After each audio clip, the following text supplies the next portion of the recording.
Hello, you wonderful people, and welcome to another episode of Not Too Comic Book. This being a show we talk about TV shows that are adaptations of comic books. For today's episode, I'm going to talk about the first two episodes of Doom Patrol. The reason why I'm doing like this, I'm kind of get a little housekeeping out of the way. Fact is, I just ended up watching both episodes back to back because I hadn't watched the first episode yet, so just did. So, going forward, I'm going to be obviously reviewing it like one by one episode, obviously, but nevertheless, that's neither here nor there. I doubt you care. But general, how did I feel about both episodes? I really like this show. This is someone going into this who knows nothing about Doom Patrol. The only thing I knew about this show, and I've said this before going into it, was basically the Titans episode that set this up.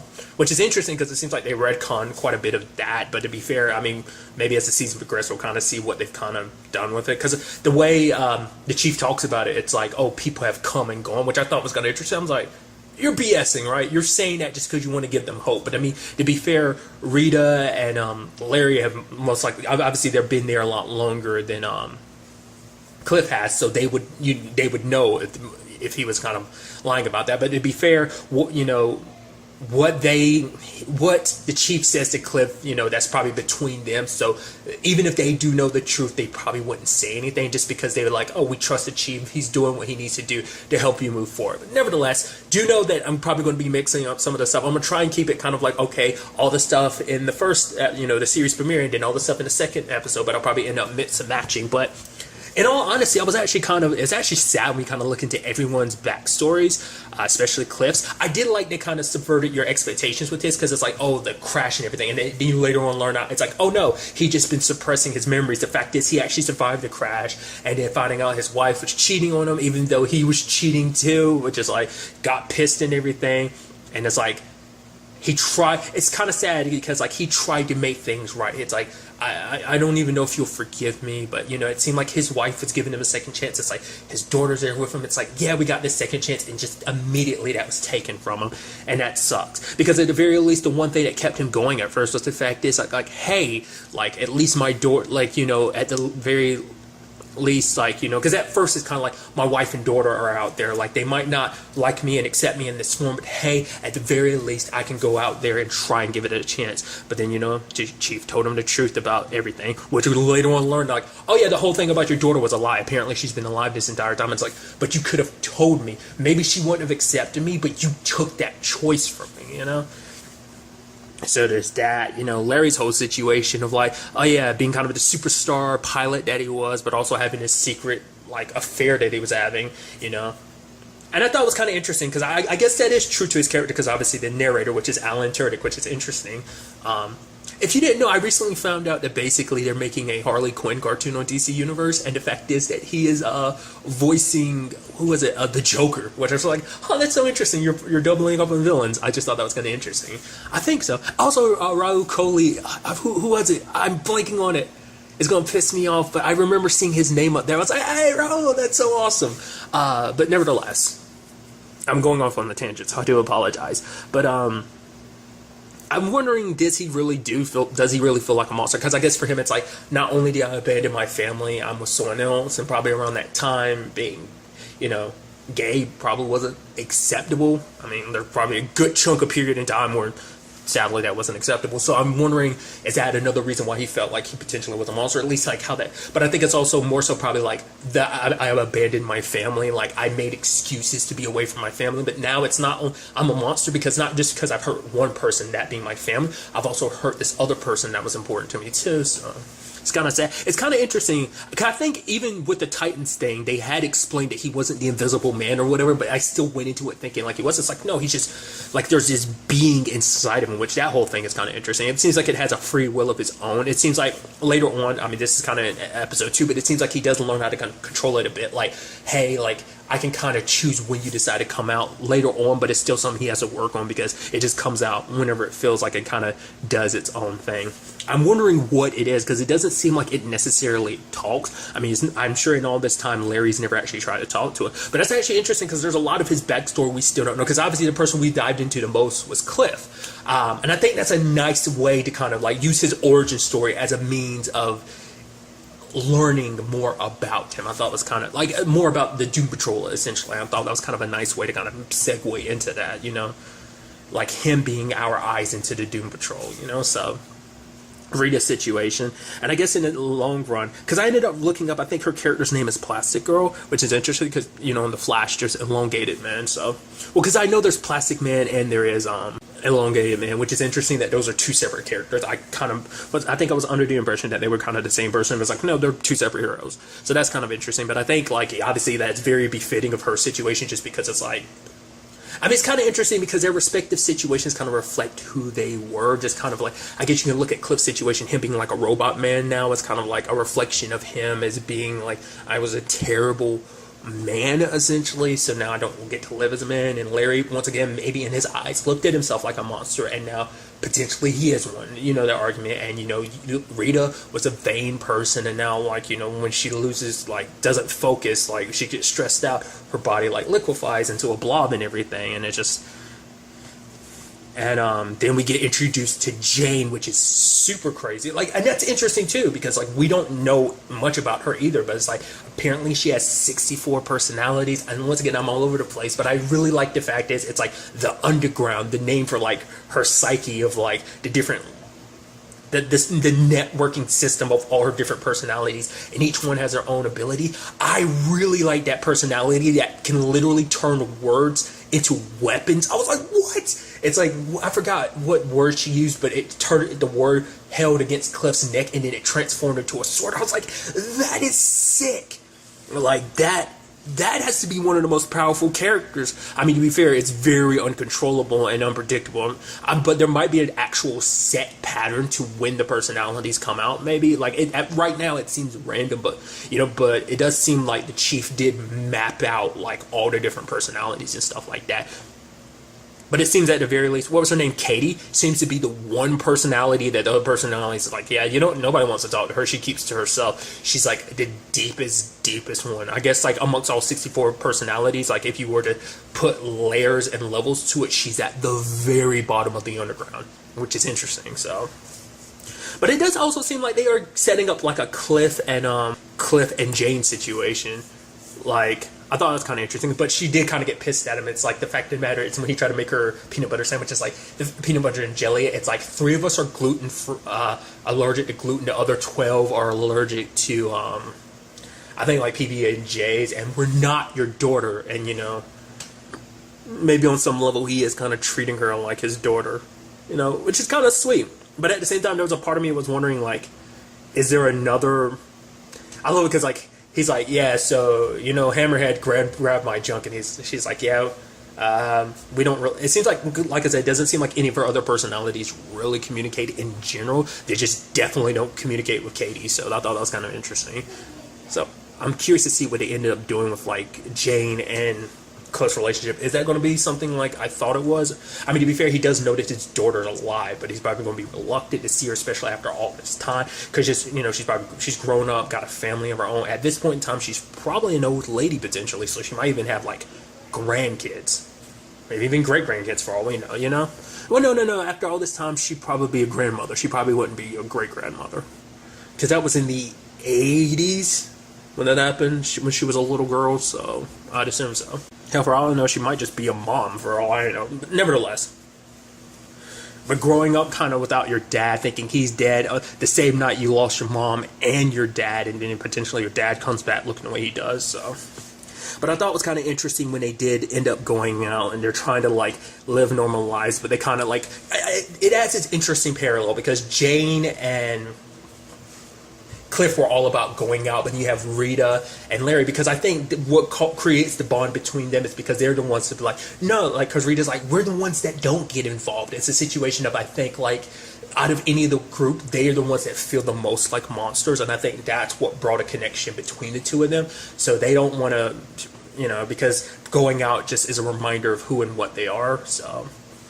Especially Rita, especially when she was talking to that lady from the diner or bar or whatever, and it was kind of like hearing about, like, oh yeah, my dad said that she did porn. So I'm like, wait, and Rita's like, what? They said I did porn. Like, wait, what? And just, it was kind of sad, you know, just because it's like, because as you can see in her room, she has all those pictures of herself. I mean, they constantly watch her movies because, you know, Rita's trying to hold on to, like, her glory days. I'm like, oh, I'm a wonderful actress. I even love later on, it's like, before she gets all blobbed up, she has to find her motivation, you know, so.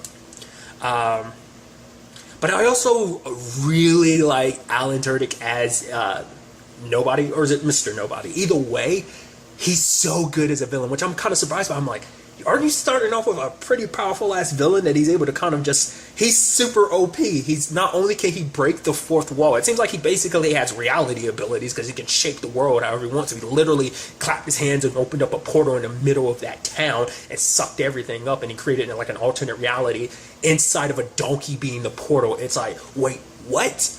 That's crazy to me. And I love that he is a narrator of the show, and it's just kind of being like, oh yeah, like basically, oh, critics, what do they know?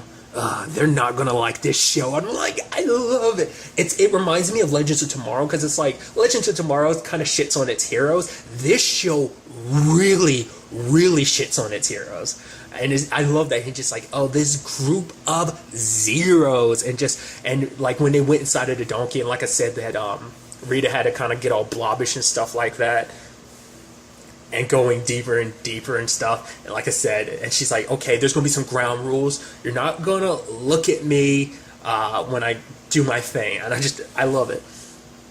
You know, I just think it is the most misfit of misfits. You know, I love it. But I love that they went there, put on the headphones, and he's kind of guiding them through the place. And it's like Rita opens her mouth to say something. Rita opened her mouth even though she knew she had nothing to add to the conversation, and then Rita just kind of just closes her mouth, just kind of looks like, well, you know. So I also think it's kind of interesting too, because the entire time we never heard Rita cuss. I forgot what the circumstances were that made her curse, but it was kind of interesting because like the most foul-mouthed person is Cliff. He's like, what the shit? What the shit? What the, okay, we get it. I love it. And he's like, oh, I'm sorry that me freaking out is too inconvenient for you. I just love the dynamic between this team, because it is, you know, out of anyone, I think, you know, Cliff is the one that tries to want to do the most, because for one, it's like, what else am I doing with my life? You know, the fact of the matter is, I was kind of a terrible person. Like, I think this is his way of redeeming himself. Like, I was a terrible husband, not there for my daughter. The fact is, I can do some good, you know, with what I've become and everything. So I wonder will we ever go back and kind of see a lot of that history that kind of got skipped over. I mean, it's just kind of like the decades flew by, and just like all of a sudden we're in 2019. That's why I'm kind of like curious to see, like, are they going to do a thing of like, oh yeah, that Titan stuff happened after. It seemed like that, like I said, that just seems like they probably undid a lot of that, or that did happen, but they just kind of like made it go, oh yeah, all that stuff potentially happened off screen. You know, that's what I'm saying. Like, a lot of that seemed like it got retconned, but nevertheless. But I did like the introduction of Cyborg, and I like the fact is it's not like he's just like a new thing. It's like, no, Cyborg's existed for a while. He's been doing this thing in Detroit to the point that people know. It's like, wait, you're Cyborg, and he's enjoying the hero thing. And I love it, like when one of Jane's personality goes, you're Cyborg. He's like, yeah, he kind of gets full of himself a little bit. I love that. But apparently he's been set up, you know, to kind of join the Justice League and stuff like that, and stuff like that makes me giddy. I'm like, okay, look at you already. Like, I mean, we already knew that the Justice League existed because of Titans and stuff like that, but still, it's like, oh, this is him, like, before. Obviously he's not with the Teen Titans, but eventually he could this is him set up to be in the Justice League. It seems like that's more so his father's thing than his own. Because it's interesting, because obviously, like, I love Vic having his hero moment of being like, you think you're gonna like, you know, what was it, torture me? Like, oh, the fact is I killed my mom in explosion. He's like, I live with it every day. The fact of the matter is, every bad guy I do, every bad guy I catch, and everything I do is making her prouder, because she can't be here because of me. And then, like, you had nobody being like, oh my god, that's such a great origin story. And I just love him breaking the fourth wall like that and stuff like that. What was it he said, like, this show was for Grant Morrison fans or something like that? He was talking to the Chief, and the Chief kind of ignores him breaking the fourth wall like that and stuff. But nevertheless, it's definitely, you can tell going forward, going to be an even funner show, and just with the way, like, the show just doesn't take itself too seriously in that regard. It's like, hey, we're a bunch of bumbling idiots trying to figure this whole hero thing out. He seems like he's the only enemy. Like, that's what I was meant to talk about, because it's like, you're starting with such a powerful enemy, but to be fair, everything, I mean, at least Titans started off, I mean, everything was leading up to Trigon, which it did, but it's like, I guess because he's like the overarching antagonist, or maybe there'll be someone else, but I'm assuming he's supposed to be just like the overarching antagonist. Maybe the same thing for Mr. Nobody. It's like maybe they'll fight other people too. It seems like they're more so dealing with their own stuff. But it's also interesting too because it seems like Jane, maybe I'm blanking on her name, but the one who paints, her ability, her power might be she paints the future, because it shows her like, it looked like, I guess it was Cyborg holding his dad, and everyone in the Doom Patrol, including the chief, are dead at his feet. So it seems like that's the future that awaits them potentially, you know, so that's really interesting. But there was also this interesting side of things where you had like Vic noticing that like basically his dad, the speech that he gave Mr. Nobody, is the same speech his dad gave him. So I'm sure in Vic's mind is like, wait, so is anything I'm saying my own words, or is just everything part of my dad's programming too? So I mean, I think that's another reason why he wants to stick around with the Doom Patrol, because it's like, I need to find my own way, because the fact of the matter is everything I'm doing is what my dad wants. And I guess a sad way you could potentially look at least how I potentially look at it, it's like,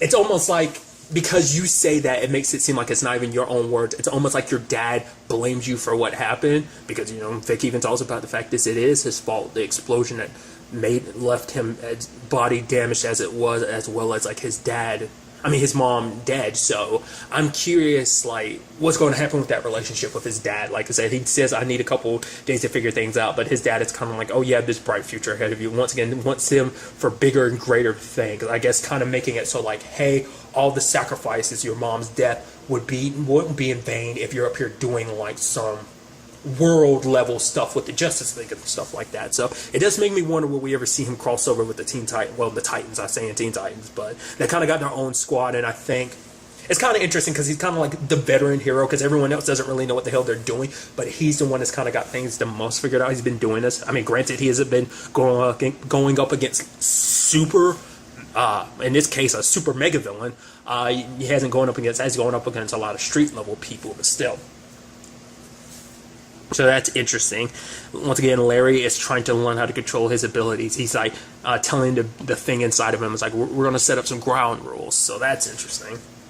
So I'm very interested to continue watching this show. It seems so good and interesting. Like, I mean, like these 2 episodes right off the bat were so good in that regard. So I'm interested, you know, to learn more about these characters, because like I said, there's a lot. Like I said, we got a lot into Cliff's life, but obviously there's nothing we don't know, because even Cliff is like, something bad must have really happened for you to have to split yourself into 64 different personalities, because usually that's a compensation for something tragic that happened. And it's also interesting too because they're labeled as metahumans. Once again, it's just kind of like, because I think the Flash has kind of messed with my head about, like, you know, I mean, to be fair, like not every metahuman, like every metahuman in that show typically is something born from the particle accelerator, but it's just kind of like, if you're a human with any abilities, you technically fall under the category of a metahuman, I guess. So like Rita's one, Larry's one, Jane is definitely one, but I'm curious, like, what created not only her multiple personalities, but allowed them to have powers. Did she always have powers, and she's like this powerful being, but because, you know, something happened, it split her up to the point, like, all her different personalities snatched away some of the abilities she naturally had?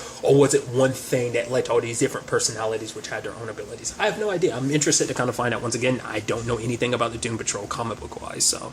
But really, that's all I want to talk about in this episode. To the next time we meet, be happy, be safe, live life to the fullest, and enjoy it. Good day, and goodbye.